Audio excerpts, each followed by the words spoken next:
बिस्मिल्लाहिर्रहमानिर्रहीम। नाज़रीन अस्सलाम वालेकुम, मैं हूँ इमरान वसीम। नाज़रीन, आज 6 मई है, दिन है जुमातुल मुबारक का और साल 2022। नाज़रीन, आज के प्रोग्राम में सबसे पहले हम बात करेंगे जो इलेक्शन कमीशन ऑफ पाकिस्तान में तहरीक इंसाफ के मुनर्रफ अरकान कौमी असम्बली और मुनर्रफ अरकान पंजाब असम्बली के ख़िलाफ़ इमरान ख़ान की जानिब से भेजे गए नाहली के रेफरेंसेस पर जो समाअत हुई है, इलेक्शन कमीशन की इस अहम कार्रवाई का अहवाल आप नाज़रीन के साथ शेयर करेंगे और आपको बताएंगे कि इलेक्शन कमीशन की अदालत में होने वाली इस कार्रवाई में पाकिस्तान तहरीक इंसाफ के वकील ने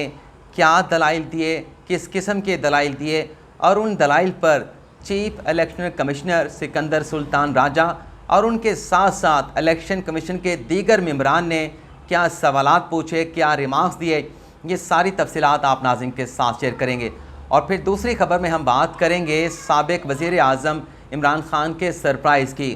ख़ान साहब के ये नए सरप्राइज़ का मामला क्या है और ये जो नया सरप्राइज़ साबिक वज़ीर आज़म इमरान ख़ान की जानिब से दिया गया है, इस सरप्राइज़ का निशाना कौन था? हुक्मरान इत्तेहाद था, रावलपिंडी था या ख़ान साहब के इस सरप्राइज़ का निशाना कोई तीसरा फरीक था? ख़ान साहब के इस सरप्राइज़ पर भी आप नाज़रीन के साथ गुफ्तगू करेंगे। लेकिन पहली खबर से बातचीत का बाकायदा आगाज़ करेंगे जो इलेक्शन कमीशन में PTI के मुनर्रफ अरकान के ख़िलाफ़ आज की अदालती कार्रवाई हुई है, जिसमें इलेक्शन कमीशन ने फ़ैसला सुनाने की जो तारीख़ है उसका भी ऐलान कर दिया है।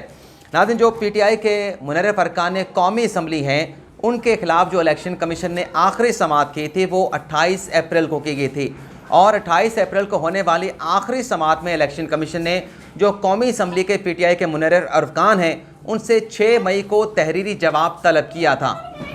तो आज जब इलेक्शन कमीशन में कार्रवाई का आगाज़ हुआ तो नूर आलम के वकील की जानिब से इलेक्शन कमीशन के बेंच को यह बताया गया कि 28 अप्रैल को जो इलेक्शन कमीशन ने हुक्म दिया था तहरीरी जवाब जमा कराने का, उस ऑर्डर पर कंप्लाई विद कर दिया गया है। उस ऑर्डर की तामील करते हुए तहरीरी जवाब इलेक्शन कमीशन में जमा करवा दिया गया है। इसके बाद चीफ इलेक्शन कमिश्नर ने नूर आलम खान के वकील से ये सवाल पूछा कि तहरीरी जवाब तो आपका आ चुका है, क्या आप दलाइल देने के लिए तैयार हैं? तो नूर आलम के वकील ने कहा कि मैं तो दलाइल देने के लिए अपनी पूरी तैयारी करके आया हूँ। लेकिन PTI के वकील से पूछ लिया जाए कि क्या वो दलाइल देने के लिए तैयार हैं, तो फिर चीफ इलेक्शन कमीशन ने PTI के वकील से पूछा कि क्या आप जो तहरीरी जवाब आ चुके हैं, इन तहरीरी जवाब के बाद अगर इन लोगों के मुनर्रफ अरकान के जो इल्ज़ाम लगाया गया है, इनके वकला के दलाइल अगर मुकम्मल हो जाते हैं तो क्या आप दलाइल देने के लिए तैयार हैं? तो हैरानकुन तौर पे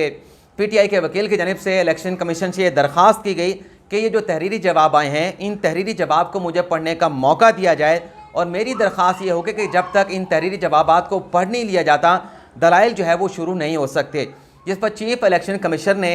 PTI के वकील को मुखातिब करते हुए कहा कि आपने तो हमें हैरान कर दिया, हमें तो ये लग रहा था कि आज जो मुनर्रफ अरकान हैं वो इलेक्शन कमीशन से वक्त मांगेंगे, मोहलत मांगेंगे कि हमें तहरीरी जवाब जमा कराने के लिए वक्त दिया जाए, मोहलत दी जाए। लेकिन आपने वक्त मांग के, मोहलत मांग के, टाइम मांग कर इलेक्शन कमीशन को हैरान कर दिया और फिर उनकी दरख्वास्त के ऊपर जो कार्रवाई थी उसे कल तक के लिए मुलतवी किया गया। लेकिन फिर फैसल चौधरी ने दोबारा से दरख्वास्त की क्योंकि इलेक्शन कमीशन में जो दीगर मुनर्रफ अरकान पेश हुए थे उनके वकला की जानिब से बताया गया कि सिर्फ नूर आलम खान का नहीं बल्कि जितने बाकी 17 मुनर्रफ अरकान हैं उसमें आमिर लियाकत को छोड़ के, क्योंकि उनके तहरीरी जवाब पर दस्तखत नहीं हो सके और वो दस्तखत करवा के तहरीरी जवाब आज इलेक्शन कमीशन में जमा करवा दिया जाएगा, तो ये तमाम तहरीरी जवाब आज इलेक्शन कमीशन में जमा हो जाएंगे। जिस पर PTI के वकील की जानिब से कहा गया कि जब इतने ज़्यादा जवाबात आएंगे तो उसे पढ़ने के बाद कल दलाइल देना, कल आर्गूमेंट करना मुश्किल हो जाएगा। जिस पर मेंबर जो इलेक्शन कमीशन मेंबर हैं इलेक्शन कमीशन के बेंच के शाह मोहम्मद जोतोई सिंध से, बलूचिस्तान से उनका ताल्लुक़ है, उनकी जानिब से कहा गया कि 14 मई तक ये जो रेफरेंस इमरान खान ने भेजा है कौमी असम्बली के अपनी पार्टी के मुनर्रफ अरकान के ख़िलाफ़, इस पर तो हमने 14 मई तक फ़ैसला करना है, तो इस मामले में हम ज़्यादा ताख़ीर नहीं कर सकते। और फिर चीफ इलेक्शन कमीशन ने कहा कि मंगल तक हर सूरत में आप अपने दलाइल मुकम्मल कर लें और उसके बाद ताकि हमें फ़ैसला सुनाने के लिए वक्त मिल जाए। यानी इस केस की जो समाअत है जो PTI के अरकान कौमी असम्बली से मुतल्लिक है, इस केस की समाअत को PTI के वकील की दरख्वास्त करने के ऊपर मंगल यानी 10 मई तक मुलतवी कर दिया गया है। लेकिन इलेक्शन कमीशन ने यह इंतिया भी दे दिया है कि 14 मई को हमने हर हाल में इस केस की समाअत को मुकम्मल करके अपना फ़ैसला सुनाना है। इस केस को जब मंगल तक मुलतवी कर दिया गया तो जो फिर पीटीआई के एमपीएज हैं जिन्होंने हमजा शहबाज शरीफ को पार्टी डायरेक्शन से हट के वोट डाले थे और वोट डाला और उन्हें वज़ीर आला पंजाब मुंतखब करवाया, उनके खिलाफ नाहली के रेफरेंस पर बाकायदा समाअत का आगाज़ हुआ, जिस पर पीटीआई के वकील ने अदालत से कहा, इलेक्शन कमीशन से कहा कि इस केस में मुझे वकालतनामा जमा कराने के लिए वक्त दिया जाए। अब देखें 28 अप्रैल को समाअत होती है, 28 अप्रैल से पहले इलेक्शन कमीशन की प्रेस रिलीज आती है कि 28 अप्रैल को जो मुनर्रिफ अरकान कौमी असम्बली हैं और जो 6 मई को मुनर्रिफ अरकान पंजाब असम्बली है उनके खिलाफ कार्रवाई का आगाज़ किया जाएगा। तो ये गालिबन कोई 23 या 24 या 25 अप्रैल को ये एलामिया इलेक्शन कमीशन ने जारी किया था। तो इतने दिन गुजरने के बाद आज 6 मई को पीटीआई के वकील कह रहे थे कि मुझे इसमें वकालतनामा जमा कराने के लिए वक्त चाहिए। और फिर पीटीआई के वकील ने ये रिमार्क्स भी दिए, ये दलाइल भी दिए कि जो गवर्नर का जो इस्तीफ़ा एक्सेप्ट किया गया है, गवर्नर की जानिब से पंजाब के वज़ीर आला का इस्तीफ़ा एक्सेप्ट किया गया है, वो इस्तीफ़ा भी उस्मान बुज़दार का मुतनाज़ है। और कहा गया कि अदम एतमाद के लिए ये जो एमपीएज़ हैं इन्हें अपोजिशन की जानिब से वरगलाया गया, बहलाया फुसलाया गया। और ये जो मुनर्रिफ अरकान पंजाब असम्बली हैं इन्होंने बाकायदा तौर पर वोट डाल के डिफेक्शन की है। कौमी असम्बली के मुनर्रिफ अरकान का मुकदमा चोटी सर करने के मुतरादिफ है। जो हम आपको हमेशा कहते रहे, आज पीटीआई का वकील कह रहा है कि जो पंजाब असम्बली के मुनर्रिफ अरकान हैं उनकी जानिब से तो वोट डाल के डिफेक्शन कर दी गई है, लेकिन जो कौमी असम्बली के मुनर्रिफ अरकान हैं उनके खिलाफ मुकदमा जीतना जो है, यानी मतलब ये था उनका कि उनके खिलाफ जो मुकदमा है अगर उसको जीतना है तो उसके लिए चोटी सर करना पड़ेगी। नाज़रीन, इसके लिए चोटी भी सर नहीं करना पड़ेगी, उनके खिलाफ डिफेक्शन का रेफरेंस बनता नहीं है, क्योंकि आर्टिकल 63 ये कहता है कि अगर आपने वोट डाला है, पार्टी डायरेक्शन की खिलाफ वर्जी की है, तो आप अपनी सीट से डी-सीट हो जाएंगे। और दूसरा जो उसमें किस्सा बयान किया गया है, प्रोविजन डाली गई है, वो ये है कि अगर आप अपनी पार्टी को छोड़ देते हैं और तहरीरी तौर पर उसका सबूत मौजूद है कि आपने दूसरी पार्टी ज्वाइन कर ली है, आपने रिज़ाइन दे दिया है अपनी जमात से, तो इस सूरत में आप अपनी सीट से डी-सीट हो जाते हैं। यानी कौमी असम्बली के मेंबर रहते हुए आप एक सियासी जमात से दूसरी जमात में शमूलियत अख्तियार नहीं कर सकते। तो ये तो रेफरेंस भेजा गया पीटीआई के सरबराह इमरान खान की जानिब से, लेकिन जो कौमी असम्बली के मुनर्रिफ अरकान हैं वो तो बार बार यही मुद्दा लेके बैठे हैं कि हमने तो पीटीआई को छोड़ा नहीं है, हमने तो पीटीआई की जो पॉलिसी आई थी, जो डायरेक्शन थी, उससे हट के किसी को वोट भी नहीं डाला, इस्तीफ़ा भी नहीं दिया, दूसरी सियासी जमात को ज्वाइन भी नहीं किया, तो हमें किस तरीके से शोकास नोटिस या हमारे खिलाफ ये रेफरेंस दायर किया जा सकता है। तो उनकी दरख्वास्त ये है कि इस रेफरेंस को कलअदम करार दिया जाए, इस रेफरेंस को जो है मुस्तरद किया जाए। लेकिन इसके साथ साथ जो पंजाब असम्बली से मुतल्लिक रेफरेंस में एक डिफेक्ट का, एक उसके नाकस होने का, एक उसमें जो कमी होने का पीटीआई के वकील ने एतराफ़ किया है, वो भी आप नाज़रीन के साथ हम शेयर करेंगे। मेंबर इलेक्शन कमिश्नर ने निसार दुरानी ने पीटीआई के वकील से कहा कि अदम एतमाद में वोट डाला गया पंजाब की असम्बली में और फिर रजीम वहाँ पे तब्दील हो गई। और फैसल चौधरी जो कि पीटीआई के वकील हैं, उनकी जानिब से कहा गया कि इस केस में पंजाब असम्बली के मुनर्रिफ अरकान के खिलाफ जो मुतासरा फरीक हैं वो पीटीआई के सरबराह दरख्वास्त गुजार इमरान खान है। उन्होंने कहा कि असम्बली से पहले निजी होटल में भी हमजा शहबाज शरीफ को वज़ीर आला मुंतखब करवाने के लिए इलेक्शन करवाया गया। कानूनी तकाज़े पूरे करके ये रेफरेंस 20 अप्रैल को इलेक्शन कमीशन को भेजा गया। यानी यहाँ पे कह रहे हैं कि कानूनी तकाज़े पूरे करके रेफरेंस 20 अप्रैल को इलेक्शन कमीशन को भेजा गया था। और फिर आगे लिखते हैं कि 63A की खिलाफ वर्जी का ये तारीखी मुकदमा है, वोट डाल दिया तो किसी किस्म की जवाब लेने की ज़रूरत बाकी नहीं रहती। यानी इसमें वो कह रहे हैं कि चूँकि वोट डाल दिया था पंजाब के मुनर्रिफ अरकान ने, तो लिहाजा उनसे फिर किसी किस्म की जवाब तलबी की ज़रूरत बाकी नहीं रही थी। हालांकि आर्टिकल 63A ये कहता है कि अगर कोई पार्टी का बंदा डिफेक्शन करता है, डिफेक्शन के बाद उसके खिलाफ नाहली की कार्रवाई का आगाज़ होगा, लेकिन नाहली की कार्रवाई का आगाज़ होने से पहले जो पार्टी के हेड हैं वो उस डिफेक्शन करने वाले रुकन को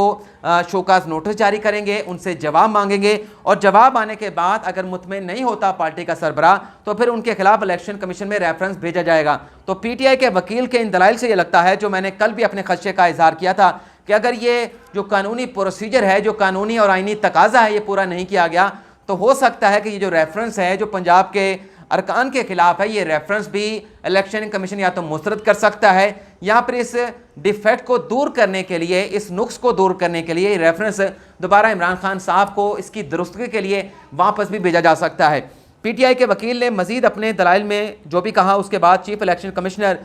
शाह मोहम्मद जदोई जो कि बलूचिस्तान से ताल्लुक़ रखते हैं, उन्होंने कहा कि आपने तो आज ही अपने दलाइल मुकम्मल कर लिए हैं, आप तो कह रहे थे कि दलाइल देने के लिए वक्त चाहिए, इसके बाद इस मुकदमे की जो समाअत है उसे मंगल तक मुलतवी कर दिया गया, जो MPS से मुतल्लिक मुकदमा है। और साथ ही साथ जो मेंबर पंजाब असम्बली हैं PTI के, जो मुनर्रफ अरकान हैं, उनसे तहरीरी जवाब भी तलब कर लिया गया है। और इसके साथ साथ जो PTI के मेंबर हैं पंजाब असम्बली के जावेद अख्तर, उनके खिलाफ भी रेफरेंस भेजा गया था, वो भी इलेक्शन कमीशन में पेश हुए। उनकी जानब से कहा गया कि मैंने तो कोई डिफेक्शन की नहीं, मैंने तो वोट नहीं डाला, मैंने तो उस तमाम प्रोसेस का, जब हमजा शहबाज शरीफ को वज़ीर पंजाब मुंतखब करवाने के लिए वोटिंग हो रही थी, तो मैंने उस सारे अमल का बाइकआउट किया था और मुझे तशद्दुद का निशाना बनाया गया। पता नहीं बदनीयती के साथ या गलती के साथ मेरे नाम पर भी जो है वो निशान लगा दिया गया और मुझे भी मुनर्रफ अरकान में शामिल कर दिया गया, जिस पर PTI के वकील ने किसी किस्म का एतराज़ नहीं उठाया और चीफ इलेक्शन कमीशन ने उनके खिलाफ नाअहली का जो रेफरेंस था उसे निपटा दिया और साथ में जावेद अख्तर MPS से कह दिया कि आपको आइंदा समात पर आने के लिए किसी किस्म की ज़रूरत नहीं। अब तमाम नजरें जो है वो मंगल यानी 10 मई तक टिक गई हैं इलेक्शन कमीशन के ऊपर, क्योंकि इलेक्शन कमीशन ने कहा कि मैंने 10 से लेके 14 मई तक इस नाअहली के रेफरेंस पर समात मुकम्मल करके अपना फैसला सुनाना है। अब खान साहब के सरप्राइज़ की बात कर लेते हैं। कल खान साहब ने पॉडकास्ट के ज़रिए एक इंटरव्यू दिया जिसमें उनसे बहुत सारे सवाल पूछे गए, लेकिन जो पर्टिकुलर जो खान साहब का सरप्राइज़ था, जिसमें खान साहब एक बयानिया लेकर चल रहे हैं कि 7 मार्च को गैर मुल्की मरासला आया और 7 मार्च के मरासले से पहले जो अमरीकी लॉबी थी, जो बाइंडिंग इंतज़ामिया थी, उनको पता था कि हमारे खिलाफ अपोजिशन जो है अदम एतमाद की तहरीक लाने वाली है। तो उस 7 मार्च के मरासले के बाद 8 मार्च को मेरे खिलाफ अदम एतमाद की तहरीक कौमी असम्बली में जमा करवाई गई। खान साहब का सवाल ये है कि अमेरिका को कैसे पता चल गया कि मेरे खिलाफ अदम एतमाद की तहरीक अपोजिशन लाने वाली है। यानी एक खान साहब का सवाल है कि 8 मार्च को अदम एतमाद की तहरीक जमा होती है, तो अमेरिका को कैसे पता चल गया कि उनके खिलाफ अदम एतमाद की तहरीक आने वाली है और वो पाकिस्तान सफ़ीर को धमकी देते हैं कि अदम एतमाद की तहरीक को कामयाब बनाएं। कामयाब ना बनाया गया तो खान साहब को फेस करना पड़ेगा, पाकिस्तान को फेस करना पड़ेगा। ये खान साहब का बयानिया भी है और ये खान साहब का सवाल भी है और खान साहब का ये भी नैरेटिव है कि मेरी जो हुकूमत है उसे अमरीकी साजिश के ज़रिए हटाया गया। लेकिन कल जो खान साहब ने पॉडकास्ट के ज़रिए इंटरव्यू दिया है, उसमें खान साहब ने अपने बयानिए के ऊपर एक कुल्हाड़ी चला दी है, अपने पाँव के ऊपर कुल्हाड़ी मारी है। खान साहब ने कहा कि मैं नहीं चाहता था कि जो इंटेलिजेंस चीफ हैं, जो पेशावर के कोर कमांडर हैं जनरल फैज़ हमीद साहब, मैं उन्हें तब्दील नहीं करना चाहता था। खान साहब ने कहा कि मुझे पता था जुलाई 2021 में कि जो अपोजिशन है मुझे तब्दील करने की, मेरे खिलाफ अदम एतमाद की तहरीक लाने की तैयारियां कर रही हैं, तो मैं किस तरीके से जो है वो जो DGISI थे उन्हें तब्दील कर सकता था। खान साहब ने कहा कि मैं चाहता था कि जो DGISI हैं, जो इंटेलिजेंस चीफ हैं, इंटेलिजेंस चीफ का लफ्ज़ इस्तेमाल किया गया, मैं ये चाहता था कि उसे तब्दील ना किया जाए और जब तक सर्दियां नहीं गुजर जाती DGISI जो है अपने ओहदे के ऊपर काम करते रहें। यानी खान साहब ने ओपनली कहा कि मैं ओपनली कई मरतबा काबीना के इजलास में कह चुका हूँ कि मुश्किल वक्त आने वाला है, ISI के चीफ को तब्दील नहीं करना, क्योंकि ये हुकूमत के आँख और कान होते हैं। बिल्कुल नाज़रीन, जो DGISI होता है वो हुकूमत के आँख और कान होता है, बल्कि हुकूमत का नहीं, वो रियासत पाकिस्तान के आँख और कान होते हैं। अगर मुल्क को कोई इंटरनल एक्सटर्नल सिक्योरिटी थ्रेट हो तो जो DGISI है वो वज़ीर आज़म को रिपोर्ट करता है, सिक्योरिटी थ्रेट से मुतल्लिक रिपोर्ट बनाकर रोज़ाना बेसिस पे वज़ीर आज़म को पेश की जाती है, आर्मी चीफ को पेश की जाती है। लेकिन आप